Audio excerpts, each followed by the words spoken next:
Ahora sí vamos a explicar ya más con detalle, aunque ya le expliqué el motor de 4 tiempos, su ciclo operativo, ¿no?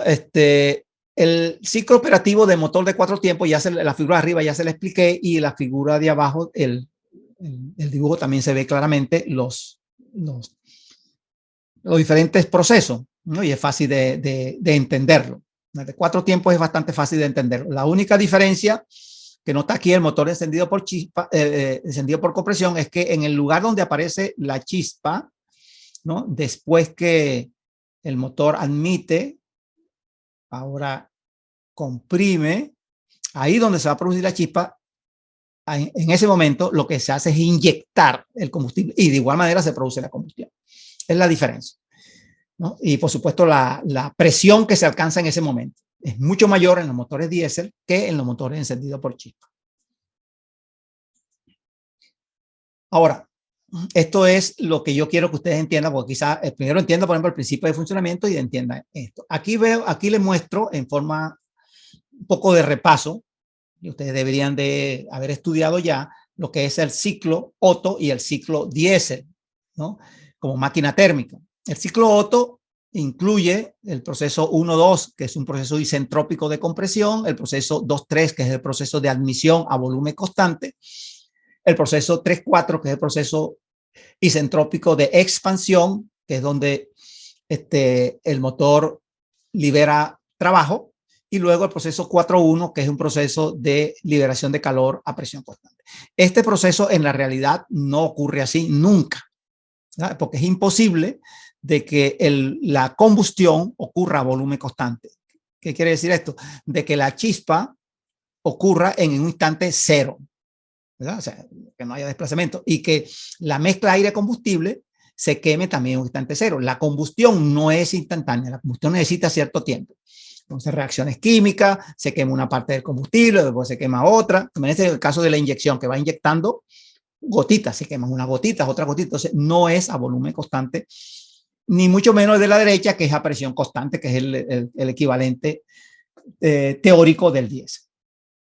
Y mucho menos tampoco el escape ocurre a volumen constante. El escape es un proceso, como ustedes vieron, en el cual el pistón se mueve. Hay una variación de volumen, ¿verdad? Tanto en motores de encendido por chispa como en motores encendidos por compresión. Pero este diagrama siempre es bueno entenderlo, porque para poder entender el ciclo termodinámico del motor como máquina térmica y calcular la máxima eficiencia como máquina térmica. Pero en la práctica, la eficiencia va a ser menor que el ciclo termodinámico ideal. Ahora vemos aquí el ciclo real. Ya vieron el ciclo ideal. Entonces pueden ver en este caso de un motor encendido por chispa, vemos aquí desde el punto B, ocurre la compresión hasta el punto C, y la chispa no ocurre en el punto muerto superior, sino ocurre antes. Luego, el pistón, cuando llega, por supuesto, al punto muerto superior, como lo pueden ver debajo, se tiene que regresar. Él empieza a regresarse, ¿no? Y aquí vemos el diagrama presión para cada volumen. Él empieza a regresarse, por supuesto que la línea se tiene que mover otra vez hacia el punto muerto inferior, pero la presión sigue aumentando, a pesar de que él viene bajando, hasta llegar a una presión máxima. ¿Por qué aumenta la presión? Si ahora el pistón viene hacia atrás y debería de bajar la presión, porque durante la combustión ocurre una parte durante la compresión, que es de donde vemos aquí, donde dice ignición, hasta el punto C, ¿verdad? En ese punto, pero en ese trayecto se produce la compresión y aumenta la presión por compresión, y además aumenta la presión porque se libera energía de la combustión. O sea, dos procesos, combustión y compresión. Y del punto C hasta el punto D sigue ocurriendo la combustión, o sea, sigue liberándose combustión, energía de combustión, y disminuye la presión por la expansión, pero el efecto de la combustión es mayor y por eso es que sube. Hasta que los dos efectos son iguales, el de la expansión y el de la liberación de la energía, o sea, el que tiende a aumentarlo y el que tiende a disminuirlo, y ese es exactamente el punto D. Ya de ahí para adelante vas a tener más importancia el proceso de expansión. Todavía hay combustión allí, pero no tiene tanto efecto y entonces empieza a disminuir la presión. Antes de llegar al punto E, que es la carrera de potencia, abre la válvula de escape. La válvula de escape no abre en el punto muerto inferior como se vio en el diagrama ideal, sino que abre antes. Eso por varias razones. La primera es liberar energía antes de que el pistón empiece a comprimir, ¿no? Para que el pistón no comprima, porque si no libero energía, el punto E no quedaría allí, sino que el punto E quedaría más alto y entonces el escape se haría contra unos gases que están a mayor presión y entonces gastaría más energía en escapar. Y eso, desde el punto de vista de eficiencia, no es recomendable. Entonces se optimiza ese punto de apertura de la válvula un poco antes para que libere. Hay otras razones también, pero no lo voy a hablar ahorita. Luego el pistón ya llegó al punto E, se empieza a desplazar y la presión sigue bajando porque está abierta la válvula de escape, ¿no? Y él empieza a desplazar hasta llega un momento en el cual ya la presión, vamos a decir más o menos la presión de escape se mantiene más o menos constante. Hay una pequeña fluctuación allí que no la graficamos aquí, pero se produce el escape más o menos a presión constante. No exactamente a presión constante, pero más o menos a presión constante. Antes de llegar de finalizar la carrera de escape, abre la válvula de admisión por una razón y similar a la válvula de escape. Abro para empezar a admitir antes de que el pistón llegue al punto muerto superior. La pregunta que se van a hacer ustedes en este momento es decir, ¿cómo va a entrar aire si el pistón viene empujando? Bueno, lo que pasa es que en el diseño de los motores, los ingenieros aprendieron una forma de que la presión en el tubo de admisión sea mayor que la presión en el escape justo ahí en esa zona. Al hacer mayor, y yo abro la válvula de escape de admisión, el aire de admisión va a entrar porque está a mayor presión que el escape.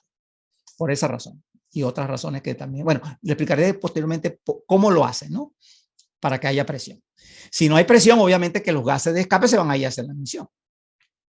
Bueno, termina el pistón, llegar al punto muerto superior y regresa hacia el punto muerto inferior. Como la válvula de admisión está cerrada, perdón, está abierta, va a seguir admitiendo, ¿verdad? La presión va a bajar debido al efecto de succión y la válvula de escape cierra después que ya viene la carrera de admisión. También se la pregunta, ustedes van a decir, bueno, imagínense ustedes, si la válvula de escape está abierta cuando está la de admisión y me dice que tiene la presión de admisión ligeramente alta con respecto a la de escape, quiere decir que entonces algo de la admisión se va a ir para el escape, ¿verdad?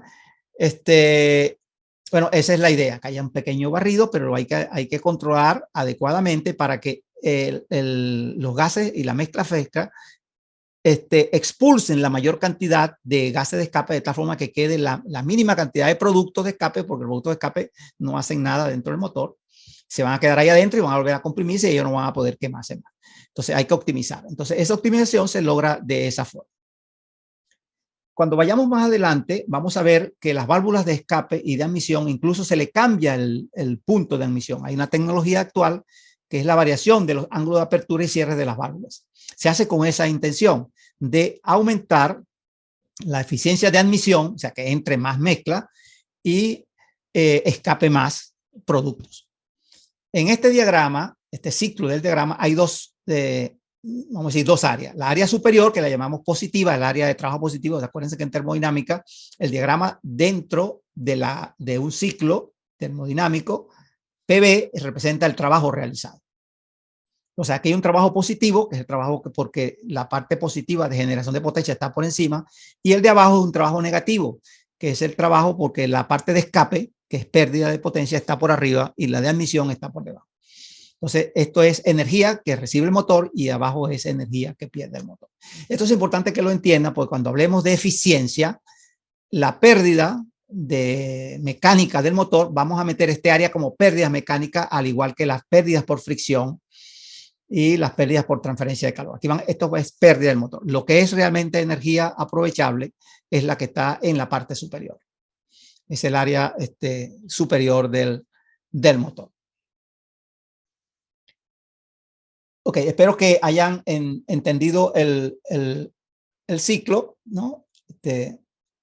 Termodinámico del motor de 4 tiempos. Vamos a pasar ahora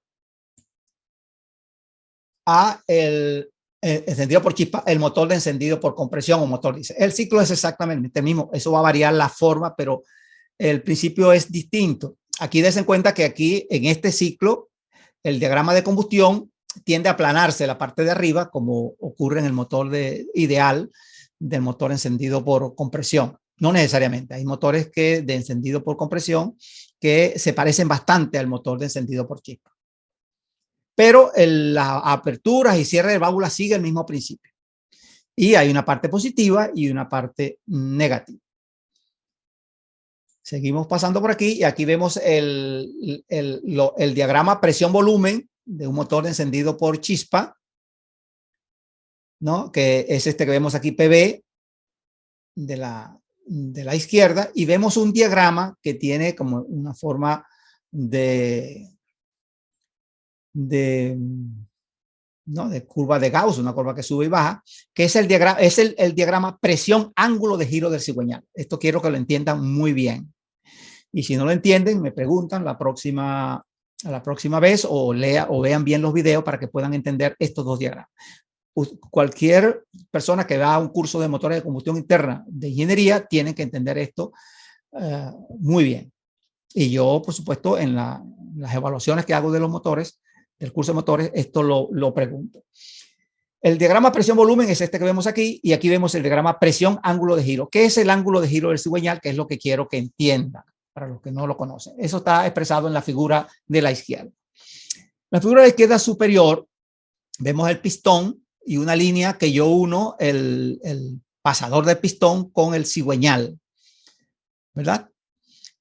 Y ahí ven ustedes la biela que está acoplada al cigüeñal en esta parte por aquí arriba. Entonces, uno, el eje de cigüeñal, el eje de giro del cigüeñal con el eje de giro de la biela, ¿no? Que eso sería en el mecanismo, le llamaríamos la manivela, ¿no?